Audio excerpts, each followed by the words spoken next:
जय हिंद दोस्तों, I am Vijay Rajput and I welcome you to the Chronicle Post. दोस्तों, जो खबर मैं आपको देने जा रहा हूं दैट इज़ वेरी इंपॉर्टेंट। रूस और यूएई के बाद श्रीलंका भी अपने इंटरनेशनल ट्रेड्स भारत के साथ रुपए में सेटल करना चाहता है। आपने पिछले 2-3 सालों में सुना होगा कि भारत में फलां देश से रुपए में ट्रेड करने के लिए एग्रीमेंट साइन किया है, जिसमें प्रमुख है रूपी रूबल ट्रेड एग्रीमेंट जो भारत और रूस के बीच में हुआ था। इसमें दिक्कत यह आ रही थी कि भारत रूस से भारी मात्रा में क्रूड ऑयल खरीद रहा था और भारतीय रुपए में रूस को पेमेंट्स कर रहा था, जिससे रूस के पास बहुत सा भारतीय रुपए इकट्ठा हो गया था और रूस इस रुपए को कहीं इस्तेमाल नहीं कर पा रहा था, क्योंकि उस समय भारतीय रुपए में कोई भी देश ट्रेड नहीं करता था और भारत भी रूस को कुछ खास एक्सपोर्ट नहीं करता था। इसलिए रूस ने भारतीय रुपए को ट्रेड में इस्तेमाल करने के लिए भारत से इंजीनियरिंग गुड्स का भारी मात्रा में इंपोर्ट शुरू किया। पिछले साल रूस ने करीब $600 मिलियन के इंजीनियरिंग गुड्स को भारत से इंपोर्ट किया है और इस साल भारत ने केवल दिसंबर तक रूस को $1 बिलियन से ज़्यादा का इंजीनियरिंग गुड्स एक्सपोर्ट कर दिया है।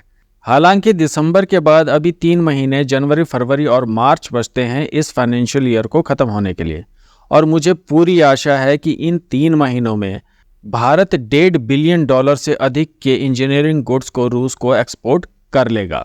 और दोस्तों, यह सिर्फ इंजीनियरिंग गुड्स के एक्सपोर्ट का आंकड़ा ही मैंने आपके सामने रखा है। अंदाज़ा लगाया जा रहा है कि फाइनेंशियल ईयर के ख़त्म होते होते मतलब 31 मार्च से पहले भारत करीब $4 बिलियन का ऑल ओवर एक्सपोर्ट रूस को कर चुका होगा, क्योंकि इस समय भारत का रशिया को एक्सपोर्ट ऑल टाइम हाई पर चल रहा है। कहा जा रहा है कि इससे पहले भारत ने रूस को इतनी भारी मात्रा में कभी एक्सपोर्ट नहीं किया है। और दोस्तों, अगर आपको याद होगा, इसी साल जुलाई महीने में भारत ने यूनाइटेड अरब अमीरात के साथ रुपए में ट्रेड सेटल करने के लिए एग्रीमेंट साइन किया था और भारत ने अपने पहली ट्रेड पेमेंट दिसंबर 2023 को रुपए में यूनाइटेड अरब अमीरात को की थी। और आपको बताता चलूं, भारत और यूएई के बीच में पिछले साल करीब 80 से 85 बिलियन डॉलर का ट्रेड हुआ है। जैसे जैसे भारत दूसरे देशों से रुपए में ट्रेड करेगा, इसमें कोई शक नहीं कि भारतीय रुपए की मजबूती विश्व में बढ़ती जाएगी। और अब इसी कड़ी में श्रीलंका ने भी भारत के साथ रुपए में ट्रेड करने की बात कही है। और साथ ही आपको बताता चलूं, 12 फरवरी 2024 को मतलब कल श्रीलंका में भारत का यूपीआई लॉन्च होने जा रहा है। दुनिया में यूपीआई को 1 दर्जन से भी अधिक देशों में इस्तेमाल किया जा रहा है और श्रीलंका भी अब इन्हीं देशों में शामिल हो गया है।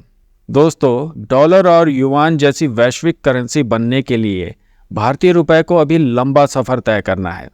अगर सब कुछ ठीक रहा तो लॉन्ग टर्म में हम रुपए को इंटरनेशनल करेंसी के रूप में ज़रूर देखेंगे। दोस्तों, आप क्या सोचते हैं इस बारे में? लेट मी नो इन कमेंट्स। इस वीडियो को लाइक कीजिए और इसी तरह का कंटेंट देखने के लिए सब्सक्राइब कीजिए द क्रॉनिकल पोस्ट चैनल को।